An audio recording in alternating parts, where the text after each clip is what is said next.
할렐루야, 반갑습니다. 지난 한 주일간은 어떻게 하나님 은혜 가운데 평안하셨습니까? 특별히 지난 한 주일간은 명절 주간으로 여러분 보내셨죠?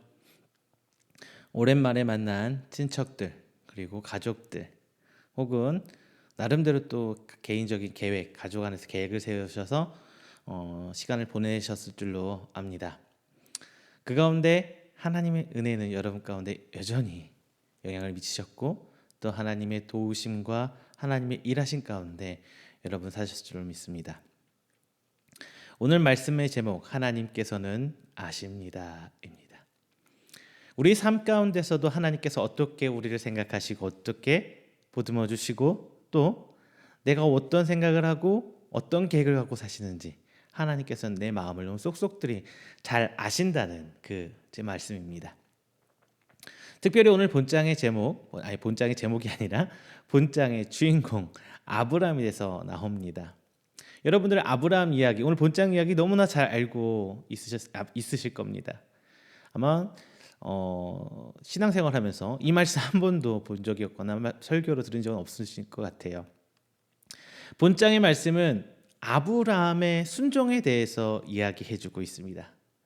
아브라함이 이제 자기의 독자 하나밖에 없는 아들, 그것도 나이 100살 99세 100살 돼서야 비로소 얻은 그 아들까지 아끼지 않고 하나님께 드리려는 그 장면을 강조해 돼 있습니다. 그렇다 보니까 그 말씀을 읽는 우리가 어떤 착각을 하게 되냐면요, 어떤 실수를 하게 되냐면요, 성경의 주인공이 누구라고요? 바로 하나님이시죠. 우리 위에 계신 하나님. 그런데 그 하나님이 주인공이어야 하는데 말씀의 주인공이 하나님이 아니라 어느덧 아브라함이 되어버렸어요. 말씀의 주인공이 아브라함의 순종이 되어버렸어요. 즉 이 말씀을 읽다 보면은 어느덧 하나님께서 베풀어 주신 그 은혜, 하나님께서 계획하신 그 원대한 구원의 역사를 우리가 알게 하는 것이 아니라 아브라함의 이러한 순종이 있었기 때문에 하나님께서 무언가를 주신 것처럼 give and take로 우리가 본문의 말씀을 알기 쉽다는 것입니다. 그건 착각이에요. 하나님께서 아브라함을 이제 부르시죠. 하나님께서 아브라함을 불러 말씀하시는 하나님. 오늘 이 장면은 처음 하나님께서 아브라함을 이제 아브라함아 부르는 그 장면과 아주 유사한 특징을 가지고 있습니다. 그래서 아브라함을 불러서 이제 너 고향을 떠나 하란으로 가라. 하란으로 가라가 아니라 하란을 떠나라 하는 그 장면과 아주 유사해요. 떠나라, 데려가라. 이 두 명령으로 시작하는 장면이 바로 그 장면입니다. 너의 고향, 너의 친척, 너의 아버지의 집, 내 아들, 내 사랑하는 독자 이삭, 이렇게 떠나는, 그리고 데리고 가야 하는 그 대상을 분명히 하는 이 문학적 구조도 성경에서 아주 유사점을 보여주고 있습니다. 마지막으로 보여줄 곳이라는 명확하지 않은 목적지가 오늘 본문에 등장합니다. 보여줄 것이라는, 그리고 모리아 산에 일러준 한 산이라는 정확하지 않은 행성지를 알려주시지 않는 것들이 아브라함을 고향 땅인 하란을 떠나라는 장면과 오늘 본장 그 아들 이삭을 바치는 장면과 오버랩이 되고 있어요. 아주 비슷하게 보여주고 있는 것입니다.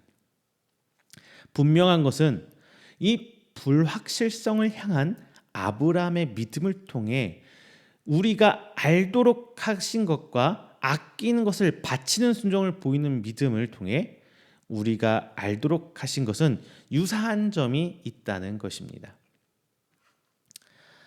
이 두 사건 모두가 자신의 전부를 하나님 앞에서 부정하라는 하나님의 말씀이거든요. 다만 앞선 사건, 즉 하란을 떠난 사건은 이미 과거의 사건이, 본장을 기준으로 과거의 사건이고, 이제 두 번째 사건을 하나님께서 아브라함에게 시험하십니다. 이 두 사건 모두 순종을 강조하는 것은 분명합니다. 본문에서 아브라함의 순종을 말하는 것은 잘못된 것은 아니에요. 분명 그것도 우리가 알아야 되는 것 분명합니다. 다만 제가 아까 좀 전에 말씀드렸던 것처럼 성경은 분명히 아브라함에서 얘기하고 싶은 것이 아니라 그 아브라함을 불러서 파송하는 그 이삭을 바치라는 명령을 하시는 하나님을 강조해야 하는 것이 맞는 것이잖아요. 우리는 그것을 잊으면 안 돼요. 자, 본장에서는 하나님이 주어가려는 동사는 대략 시험하다, 말씀하다, 뭐뭐 하지 말라, 알다, 이 네 가지 정도 동사가 나옵니다. 하나님께서는 참 절제된 말씀과 행동으로 우리를 깨닫게 하십니다. 하나님께서는 아브라함을 시험하셨습니다. 그리고 그 시험을 어떻게 하셔요? 말씀으로 하시죠. 다만 아브라함을 시험하시되 하나님께서는 다른 이방신과 여호와 하나님이 다르다는 것을 분명히 보여주셨어요. 또한 하나님께서는 우리를 알고 계신다는 것을 밝히고 계십니다. 오늘 말씀의 제목처럼 우리가 본문 말씀에서 주목하고자 하는 것은 아브라함의 순종을 넘어서서 알다라는 단어를 우리는 좀 주목해 보려고 합니다. 하나님께서는 우리에 대해서 너무 잘 알고 계셨어요. 우리를 모르기 때문에 알려고 시험하는 것이 아니라는 것을 우리는 알아야 합니다. 즉 몰라서 내가 저 사람이 어떤 사람인지 몰라서 하는 시험, 누군가의 실력을 제대로 알지 못해서 알기 위한 시험, 뭐 이런 시험이 아니라 하나님께서는 다 알고 계시지만 확증하기 위해서 또는 성장시키기 위해서 시험을 치르십니다. 하나님께서는 아브라함의 시험을 통해 하나님 스스로를 조금 더 드러내기 위함이고 우리는 이제 이것을 알아야 하는 것이에요. 아브라함을 통해 드러내신 하나님의 모습, 그 하나님의 역사와 하나님의 일하심을 우리는 이 본장 아브라함의 순종을 보고 우리는 그것을 알아야 돼요. 그렇다면 하나님께서는 아브라함의 시험을 통해서 어떤 새로운 사실을 알려주시는지 기대하면서 오늘 말씀 한번 나눠보도록 하겠습니다. 첫 번째, 우리는 이제 하나님의 시험이란 것을 잘 알아야 돼요. 우리는 하나님의 시험에 대해서 알아야 합니다. 하나님께서는 아브라함을 시험하고자 부르셨습니다. 그 시험이란 무엇이냐? 바로 아들 독자인 이삭을 내게 바쳐라 이거예요. 네가 그렇게 목숨처럼 아껴온 그 아들 이삭을 제물로 바쳐봐라. 이게 하나님의 시험이에요. 우리가 이걸 좀 알기 위해서 이제 그 아브라함 가족사를 조금 더 바라봐야 될 것 같습니다. 아브라함에게는 이스마엘이라는 이삭과 다른 배다른 형이 하나 있습니다. 아브라함의 형이 아니라 이삭의 형입니다. 근데 성경에서는 뭐라 말하느냐? 하나님께서 본장에서 분명히 독자 이삭이라고 밝혀주고 있어요. 비록 이스마엘이 아브라함의 자식이긴 하지만 이미 이스마엘은 아브라함의 곁을 떠나 없는 상태예요. 즉 아브라함의 상속권을 그는 주장하지 못하는 상태가 되어버린 거예요. 그리고 독자라고 이삭을 독자라고 명시하면서 아브라함의 그 마음, 그 아들 하나밖에 없다는 그 아들에 대한 집착 그리고 그 사랑하는 그 마음을 더 자극하는 거예요. 하나님께서는 아브라함이 상상할 수 없는 지금 최고의 심리 테스트를 보여주고 있는 것입니다. 자, 여기서 우리는 하나 짚고 넘어갈 것이 있습니다. 이스마엘은 아브라함이 하나님의 뜻을 이루고자 한 아들이 아니에요. 이스마엘은 그렇죠. 하나님께서 예정한 그 아들은 아니에요. 반면 이삭은 하나님께서 온전히 주신 하나님의 약속의 성취로 태어난 아들입니다. 하나님께서는 분명히 하나님께서 주신 것을 통해 우리를 시험하세요. 다시 한번 말씀드립니다. 하나님께서는 시험하실 때 하나님께서 주신 것을 통해서 우리를 시험하세요. 하나님이 내게 주시지 않은 내 스스로 자연적으로 얻어진 것이라거나 내가 뭔가 하나님을 떠나 내 마음대로 해서 얻어진 그걸 갖고 시험을 하기보다는 하나님께서 약속하신 바대로 주신 것들, 하나님께서 약속하신 바대로 주신 것들을 통해서 시험하신다는 거예요. 왜냐하면 하나님께서 주신 것이기 때문에 그 온전한 주인은 누구예요? 바로 하나님이기 때문에 그 하나님의 권리 주장이 바로 여기에 깔려 있어요. 하나님의 권리 주장이에요. 내가 너에게 준 거, 내가 그거 갖고 너를 시험해 보겠다. 줬다 뺏는 게 어디 있어요? 이런 말 하자는 게 아니라 하나님 온전히 우리에게 잠깐 맡겨두신 것을 통해서 하나님께서 우리를 시험하는 겁니다. 그게 가장 온전한 방법이고 정당한 방법이라는 생각이 드시지 않는가요? 하나님께서 주신 것으로 시험하신다. 자, 하나님은 우리가 가진 것을 괜히 쥐락펴락 하시면서 줬다 뺐다 넣었다 뺐다 혹은 내 노력으로 내가 가진 것을 막 가져가시는 그런 하나님은 분명히 아니시라는 거예요. 우리 성경을 통해서 한번 생각해 봐요. 통틀어서 다 하나님 주신 것으로 하나님은 우리를 시험하시죠. 그렇죠? 이삭은 아브라함에게 어떤 아들입니까? 이삭은 아브라함의 삶의 목적이자 의미 그리고 그 인생의 결정판이었어요. 저도 아들이 있어요.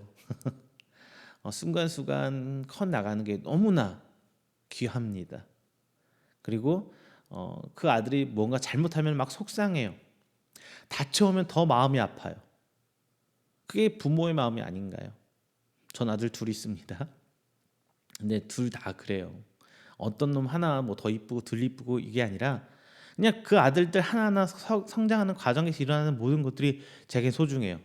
제가 그래서 밤에 잠이 안 오거나 이렇게 있으면은 아이들 사진 어렸을 때 쭉 찍은 사진을 이렇게 핸드폰으로 돌려봅니다. 우리 애들이 그걸 알아요. 그래서 큰애가 좀 크니까 사진을 안 찍으려고 그러는데 야 아빠가 너 보고 싶을 때 사진 보고 싶어서 그래 한 장 찍자 그러면은 마치 선심 쓰는 것처럼 그래 그러지 뭐 이거 한 장 찍어주고 훅 가요. 이게 부모의 마음이잖아요. 아브라함에게도 아들 이삭은 그거예요. 지금 우리들 아들 하나 둘 낳는데 그 시절은 자녀들 많이 낳았잖아요. 자녀들 많이 낳았잖아요. 아들 딸만 해서 여러 낳는데 주변을 둘러보는데 자식 하나 있는 건 자밖에 없어. 자기 신밖에 없어요. 그게 아들 이삭밖에 없는 아브라함의 현실이었어요. 아브라함은요 이 아들 이삭 때문에 삶의 보람을 느낍니다. 더군다나 아브라함은 어떤 사람이에요? 고향을 떠나온 사람이에요. 친척들이 함께 모여 살고 있고 그리고 아버지가 계시고 가족들이 모여 있는 그 하란 땅을 떠나서 목적지도 없이 하나님이 가라니까 그냥 나와서 살아온 사람이에요. 정처 없이 떠돌이 생활하던 아브라함에게 나그네가 되어버린 그 아브라함에게 이삭은 위로였고 이삭은 위안이었고 그 삶의 보상이었습니다.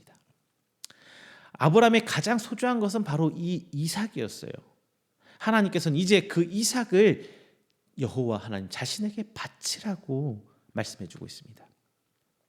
문제는 아브라함을 하란에서 이제 불러내시고 이삭을 주신 하나님이 시기하는 하나님이라는 거예요. 시기하는 하나님. 하나님의 질투는 단순히 아브라함에게만 국한된 건 아니에요. 우리 삶에서도 얼마든지 경험할 수 있습니다. 설사 하나님이 주신 것일지 아니 오히려 하나님이 주신 것이기 때문에 그것 때문에 그것이 만약 하나님 주신 것이 하나님보다 더 우위에 있다면 하나님은 더 질투하시고 더 시험하려고 하는 거예요. 여러분 지금 이 시간을 통해서 우리의 삶 가운데 소중한 게 무엇이냐 한번 떠올려 보세요. 그리고 그것이 하나님의 위치, 하나님이 차지해야 될 그 부분을 차지해버리고 있지는 않은지 우리는 생각해 봐야 합니다. 또한 설령 하나님의 자리를 위협하고 있지는 않을지라도 그것이 하나님으로부터 소유권 시험을 지난 것인가에 대해서 우리는 생각해 봐야 할 필요가 있어요. 묵상해 봐야 돼요.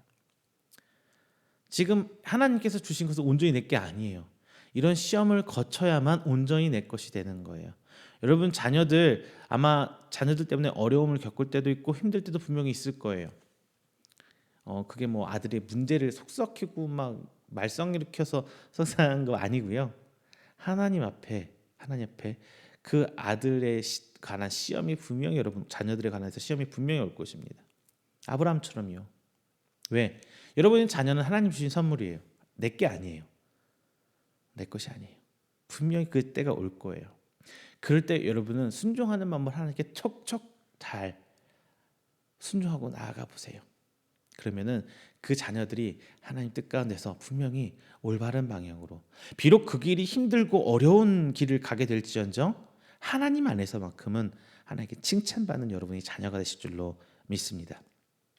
우리는 그것을 분명히 알아야 돼요. 그리고 아브라함은 3일 길을 가야 했어요. 3일 길. 그냥 당시에는 성전이 없던 시절이잖아요. 그렇죠? 성전이 없었어요. 그냥 아브라함 너 네 아들 네 뒷뜰 가서 아들 제사 지내. 뭐 이렇게 해도 되지만 하나님께서는 이 3일을 예비하셨습니다. 왜 3일이라는 시간을 이렇게 하나님께서는 준비하셨을까요? 성경에서 3일이라는 것을 어떤 것을 의미하냐면요. 중요한 것을 준비하는 시간에서 3일이라는 시간을 많이 주어집니다. 이 중요한 시험을 치르는데 이 기간은 필수적이었던 것 같아요. 그리고 이 3일기를 예비해서 아브라함의 이 순종이 즉흥적인 순종이 아닐까 하는, 그래서 아브라함이 그 3일길 동안 내가 자식을 하나님께 제물로 바치러 가는 이 정신 나간 짓인지 미친 건 아닌지 곱씹고 또 곱씹어서 하나님께 온전히 드리는 그 완전한 순종을 원하셨다는 것을 저는 유추해 볼 수 있을 거라고 생각을 해요. 그런데 하나님은 그래요. 하나님 입장에서는 그래요. 하지만 아브라함에 있어서는 그 시간 어떤 시간이에요? 정말 죽음보다 더 힘든 시간이었을 겁니다. 내가 세상에서 정말 사랑하는 그 아들을 내 손으로 죽여서 각을 떠서 하나님께 태워서 제사를 드려야 된다는데 맨정신으로 어떻게 가겠냐는 겁니다. 정말 고통스러운 시간이었을 거예요.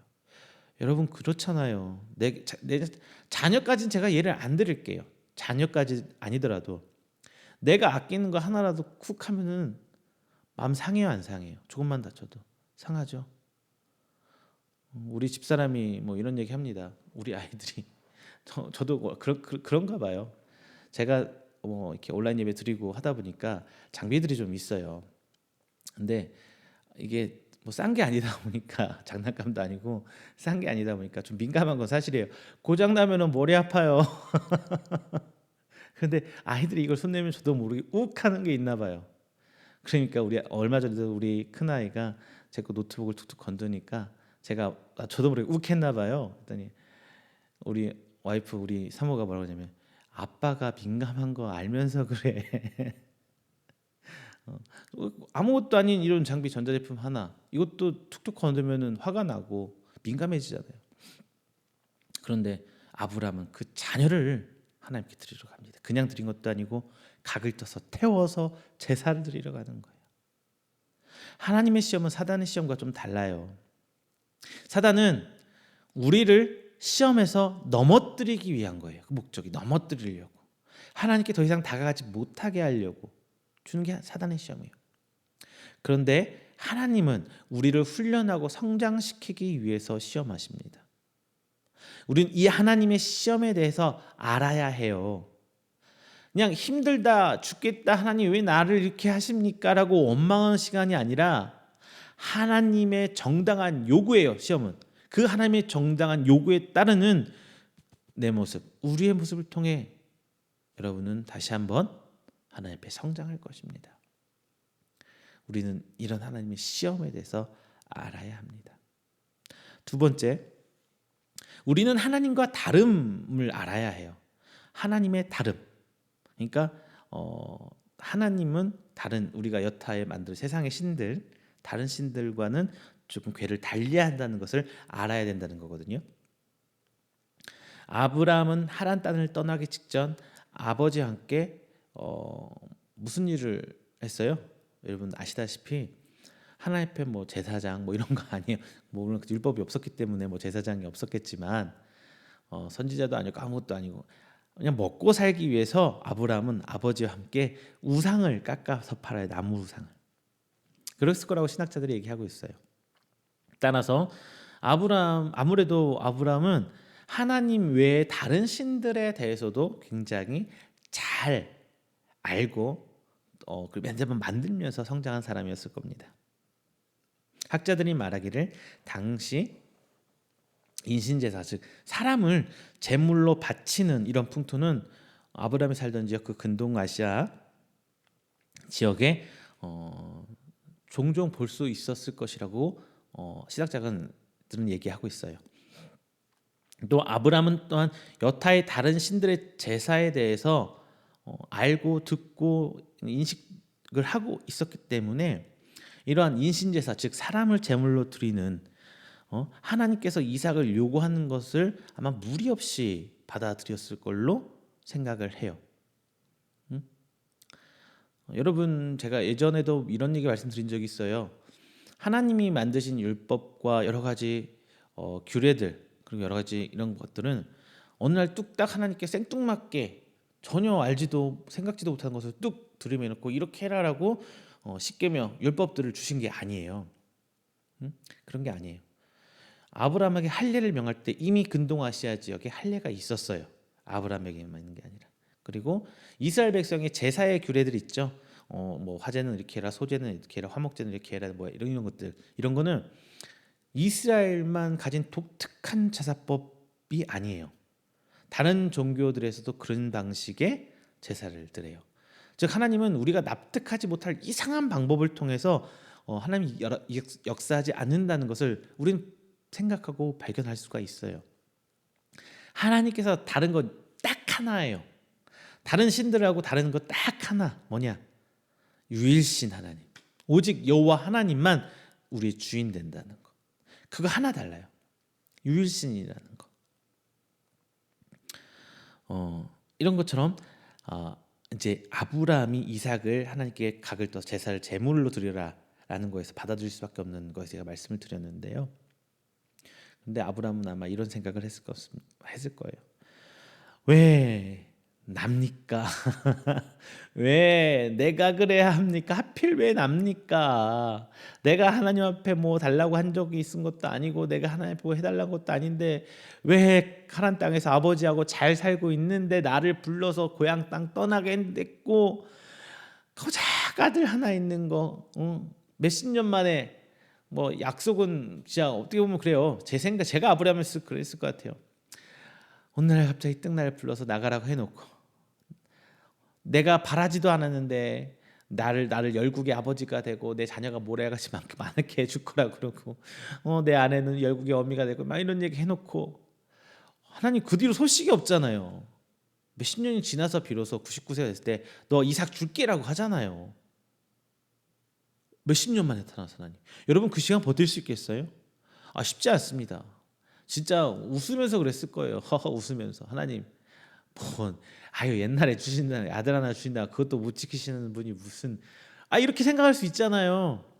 젊었을 때 실컷 자녀 낳을 수 있는 시기 다 끝나서 아내가 더 이상 아이를 가져갈 수 없는 몸이 됐을 때 하나님 다 뜨고 아들 준다니까. 근데 아들 주셨죠. 이게 하나님이에요. 우리가 하나님께서 일하시는 거는요. 하나님께서 나 이렇게 일하고 있어라고 보여주실 때는요.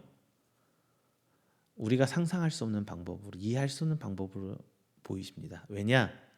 그렇게 해야만 우리가 하나님이 하셨구나라 인정할 수 있거든요. 그래야만 하나님이 하셨구나라는 걸 우리가 겸손히 받아들일 수 있거든요. 아니면 자기가 한 줄 알아요. 만약에 아브라함과 사라 사이에서 뭐 젊었을 때 아들이 쓱 나왔으면 이거 당연한 거지. 나만 아들 갖는 게 아니라 다른 다 학교에 애들 잘 낳고 사는데 이렇게 생각했을 거 아니에요. 그런데 아브라함에게 아들을 주던 시기는 자녀를 가질 수 없는 시기에 사라를 통해서 일하십니다. 그게 하나님의 방법이에요. 이렇게 우리는 생각할 수 있는데 아브라함은 분명히 우리랑 똑같은 생각했을 거예요. 왜 하필 나고 왜 하필 이삭이야? 다른 거 바치면 안 돼요. 여러분 이렇게 기도 많이 하시잖아요. 왜 하필 나요? 왜 하필 이 시기에? 왜 하필 그것을? 저도 정말 많이 이런 생각 이렇게 기도해요. 원망도 하기도 하고. 당시 우상들의 제사는 아마 조건 위한 제사였을 거예요. 기브 앤 테이크 혹은 어떤 계약을 하기 위해서 계약 조건으로서 제사를 분명히 드렸을 겁니다. 그런데 하나님은 달랐어요. 우상들은 뭐 하면 뭐뭐 할 것이다라는 식이었다면 하나님 이런 조건이 없어요. 그냥 막무가내예요. 부르시는 것도 오늘날 갑자기 하나님 마음대로, 주시는 것도 오늘날 갑자기 하나님 마음대로, 가져가시는 것도 오늘날 갑자기 하나님 마음대로. 조건이 아니에요. 네가 이 죄를 지었기 때문에 그 네 죄를 사함받기 위해서는 네 아들 이삭을 바쳐라. 이거 아니거든요. 그냥 이유도 없이 이삭 바치래요, 하나님께서는. 여러분, 이런 인과를 막 따지려고 하지 마세요. 내 주변에 안 좋은 일이 생기면 내가 하나님께 무슨 죄를 지었나, 내 자녀가 문제가 생기면 내가 하나님 뭘 잘못했나, 이런 식으로 인과를 따져가지 마세요. 그냥 받아들이세요. 하나님, 내게 주신 이 시험 내가 이겨내겠습니다. 다만 내 힘으로는 할 수 없고 오직 하나님의 도우심으로만 내가 이 시험을 통과했습니다. 이런 겸손한 마음으로 그걸 받아들이세요. 억지로 막 인과를 끼워 맞추고 이어가면서 이거일 거야 라는, 하나님 앞에 그러지 마세요. 그냥 받아들이세요. 인정하세요. 하나님의 주권을, 하나님의 소유를 인정하세요. 내 것이 아님을. 이것이 시험에만 통하는 게 아니라 하나님께서 하신 일의 방식이 그래요. 이것이 바로 우리 식대로 표현하면 무조건적인 은혜가 바로 이것이에요. 그리고 하나님이 그냥 주세요. 내가 잘해서, 제가 여러분 아시다시피 뭐 목사와 일반 성도 하나님 앞에 같이 올라가면은 50보 100보예요. 목사가 뭐 더 하나님 앞에 거룩합니까? 더 정결합니까? 그건 아니에요.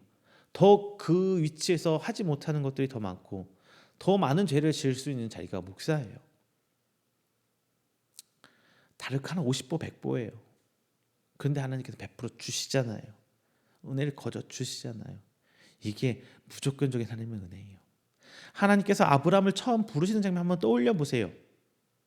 아브라함이 하나님 앞에 무슨 조건이 맞아서 그를 불러주신 것이 아니잖아요. 오히려 우리가 생각할 수 있는 그 하나님 앞에 부름받을 수 있는 조건에 정반대에 있는 사람이 아브라함이었어요.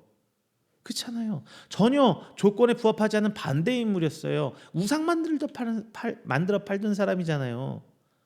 하나님에 대해서 알면 얼마나 알았겠어요. 오히려 자기가 만들어 파는 우상에 대해서 저 잘 알고 있었겠죠. 하나님의 언약은 아무런 조건 없이, 아브라함의 어떤 조건적 행위 없이 주어진 은혜예요. 이것이 바로 하나님의 일방적인 은혜입니다. 심지어 아브라함이 하나님의 부르심을 따라 하란 땅을 떠난 것 빼고는 오늘 21장에 이르기까지 아브라함이 하나님 앞에서 잘한 게 단 하나도 없어요. 아내를 누이라고 속여 넘기기도 하고요. 아내 입장에서 얼마나 배신감 느꼈을까요? 그렇잖아요. 왕이 사라가 이쁘니까 이게 누구야? 그랬더니 자기 혹시 왕이 자기 죽일까봐 자기 아내라고 말 못하고 자기 누이라고 얘기를 하잖아요. 또 하나님께서 자식을 주시는 걸 믿지 못하고 이스마엘만 챙기는 장면 실제로 나오잖아요. 하나님 이스마엘 낳잖아요. 그리고 나중에 하나님께서 이삭 주신다고 하니까 축복을 막 하시니까 뭐래요? 아니 무슨 소리예요? 이 있는 것 이삭이나 잘 챙겨주세요. 이게 아브라함이에요. 아브라함 믿음 대단한 것 같지만 그 시기적으로 우리가 돌아간다면은 큰 건 없어요. 그 당시 사람들 신에 대해서 다 무서워했던 시절이잖아요. 번개만 쳐도 그냥 부들부들 떨던, 천둥만 쳐도 부들부들 떨던 그 계절 날씨의 변화 자체도 신으로 섬기던 시절이에요. 근데 하나님께서 직접 음성을 들려주시니 아브라함이 따를 수밖에 없지요. 당연한 거지요. 아브라함 특출난 거 없어요. 근데 아브라함이 특출난 거 없는데 그렇게 순종해서 하나님께 축복을 받을 그 당시 사람들 얼마나 하나님께 죄를 지었을까요? 소돔과 고모라 생각해 보세요. 얼마나 큰 죄를 하나님께 지었을까요? 한숨만 나오네요. 이게 아브라함입니다. 이런 허점투성의 아브라함을 하나님께서는 단련시키고 성장시키고자 오늘 이 시험을 치르는 거예요. 하나님께서 원하시는 것은 아브라함이 뭔가 하는 것을, 아브라함이 하나님께 뭔가 드리는 것을 원하는 것이 아니라 아브라함의 단련과 성장이 하나님의 목적입니다. 이것은 이삭을 바치는 것과 무관해요. 이미 하나님께서는 모리아산으로의 3일간 여정을 통해서 아브라함 시험의 성과를 보셨어요. 확인하셨어요. 결코 하나님께서 이삭의 피와 이삭의 살을 태워드리는 번제를 원하는 것은 아니었을 것입니다. 하나님께서 분명히 아브라함이 바칠 거라는 건 아셨을 거예요. 아셨을 거예요. 그 당시에 직접 하나님의 영이 임해서 막 아브라함아 아브라함아 내가 내게 준 아들 이삭을 내게 다시 제사의 제물로 바쳐라라고 딱 보이는데 그 수천 년 우리가 언제인지도 알 수 없을 옛날 그때의 사람이 자식을 안 바칠 수가 있을까요? 두려워서라도 바쳐요. 무서워서라도. 근데 그 3일의 시간이 진짜예요. 자녀를 바쳤다가 아니라 3일 동안 끊임없이 내 아들 바치러 간다. 내 아들 바치러 간다. 이게 무슨 짓이야? 이게 맞는 거야? 그런 거야? 근데 3일 동안 하나님께서는 전혀 응답을 안 하세요. 보이시지도 않으세요. 그냥 그 모습만 묵묵히 보고 계세요. 이게 시험이고 이게 통과한 거예요. 아브라함 이삭을 바쳤다가 중요한 게 아니라 그 시간 동안 변하지 않고 그 길을 걸어갔다. 그게 중요한 거예요. 그 결과는 12절 이렇게 말씀하십니다. 그 아이에게 내 손을 대지 말라. 그에게 아무 일도 하지 말라. 이 말씀을 2번이나 하시죠. 2번이나 반복하시면서 멈출 것을 명령하세요.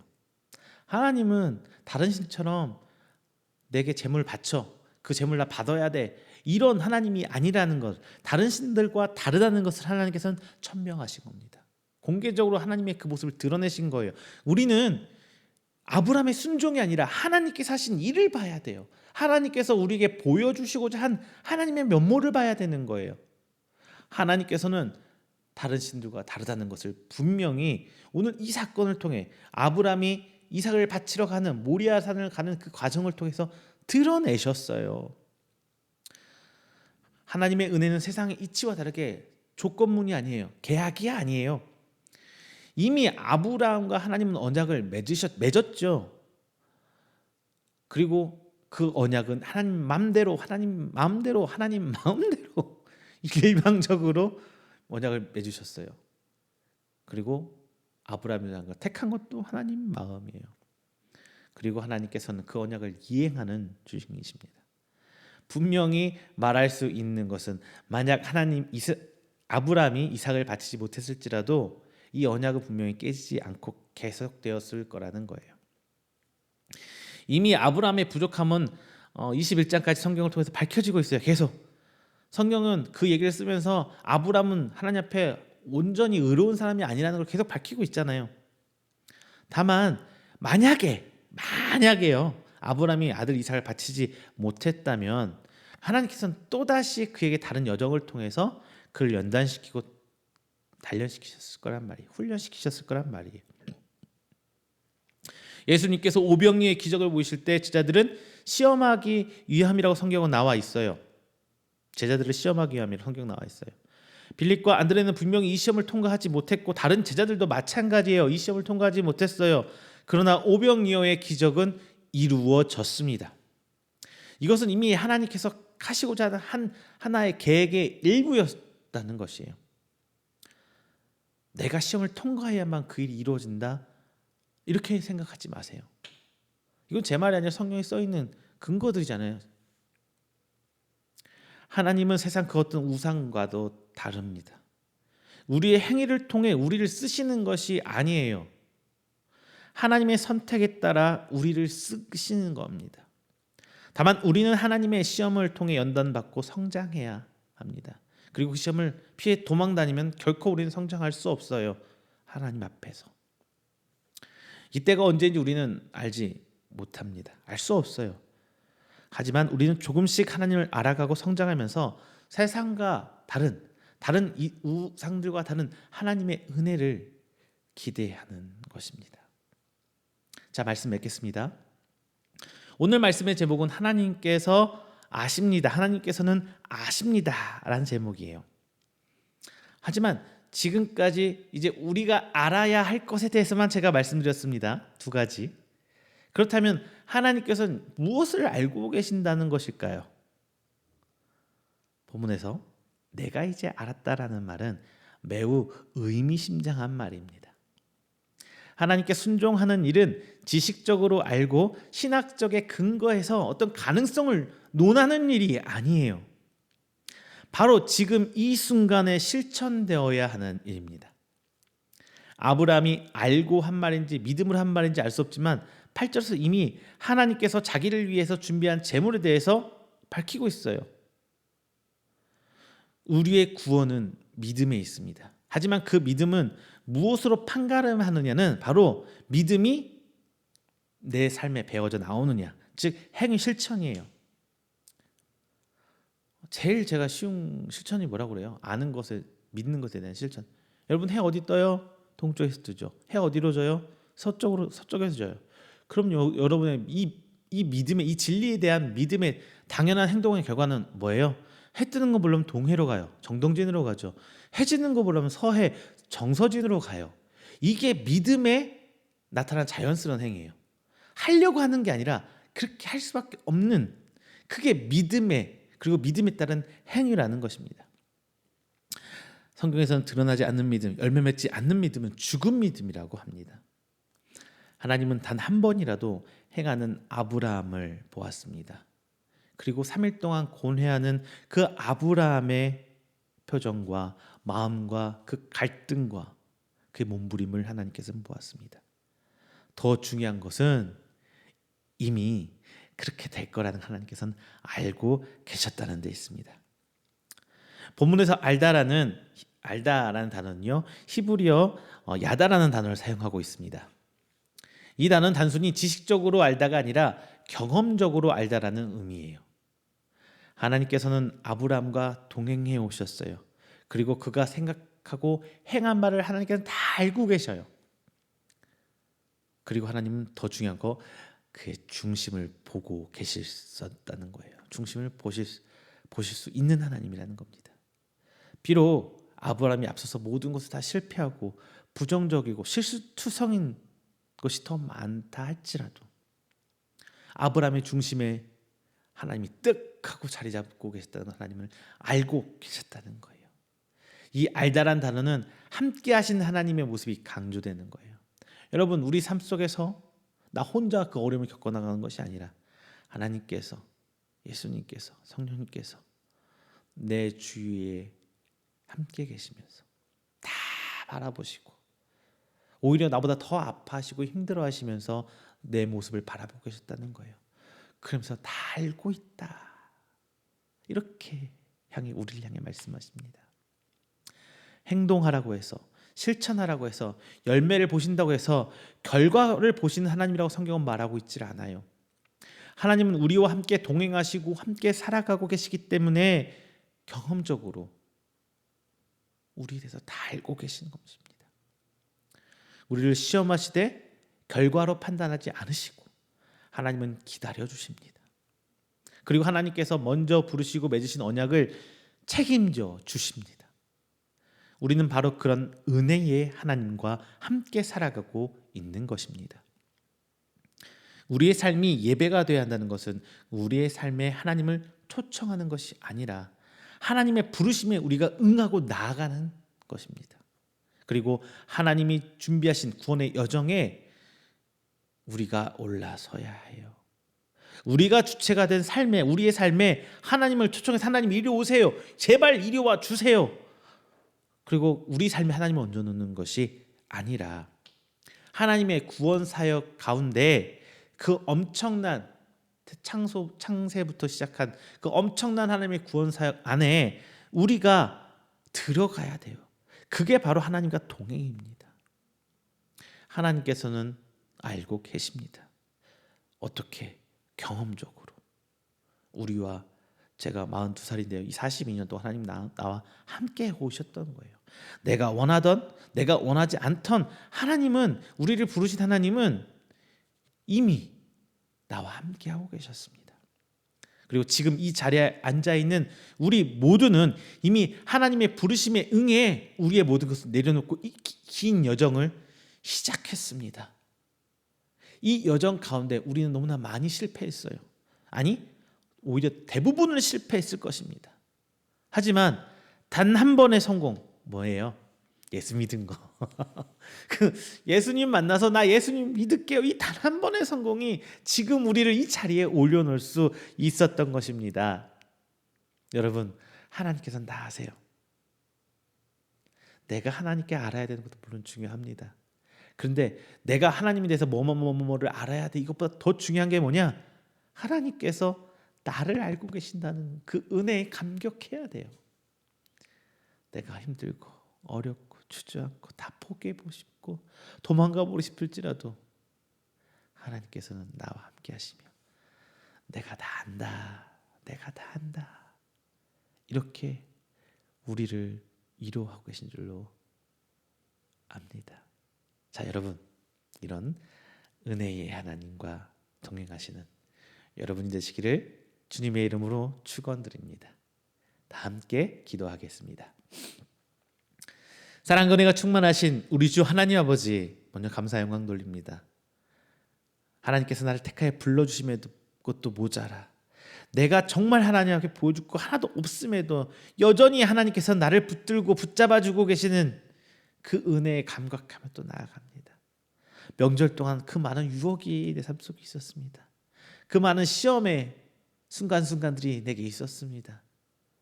내 가족들과 싸웠고 오히려 분을 내며 오히려 세상의 유혹에 넘어가고 세상 것들을 부러워하고 내 가족, 내 친척, 내 형제들과 비교하며 혹은 이간질할 때도 있었고 혹은 미워할 때도 있었고 그 모든 것을 이 시간 저희들 겪어왔었고 난 그것을 고백합니다. 그런 부족한 나를 하나님께서 불러주셨습니다. 내가 하나님께 뭔가를 많이 드려서 나를 사용하신 것이 아니라 내 삶을 하나님께서는 모든 것을 아시기에 나를 불러주시고 그 많은 것을 베풀어 주신 것을 제가 오늘 깨달았습니다. 주님, 다시금 이 은혜에 감격하며 세상으로 나아갑니다. 오늘 선포된 이 말씀을 통해서 더욱더 하나님을 알게 하여 주시옵소서. 하나님을 더욱더 알게 하여 주시옵소서. 그리고 아는 것이 믿음이 되어서 내 삶에 아주 당연하게 배어나게 하여 주시옵소서. 내 힘으로는 할 수 없습니다. 오직 하나님의 도우심과 하나님의 이끄심으로만 이 모든 일들이 이루어질 줄 믿사오니 주여 붙들어 주시고 이로 행하여 주시옵소서. 이 말씀 붙들고 나가는 성도들 하나님의 은혜 가운데 하나님의 계획 가운데 하나님의 구원 사역 가운데 동역자로 참여할 줄로 믿습니다. 주님, 우리의 삶을 풍성케 하시고 더욱더 하나님께서 주신 것들로 하여금 하나님께서 나를 위로하신 것들로 하여금 하나님께서 더욱더 힘으로 복두사 주신 것으로 하여금 내가 하나님의 형상을 회복하게 하여 주시옵소서. 하나님의 나를 향해 그 안다는 그 하나님의 말씀 가운데 감격하며 나아갑니다. 오늘 한 주간도 더욱더 큰 은혜로 붙들어 주시옵소서. 이 모든 말씀 살아계신 예수 그리스도 이름으로 축복하며 기도드립니다. 아멘.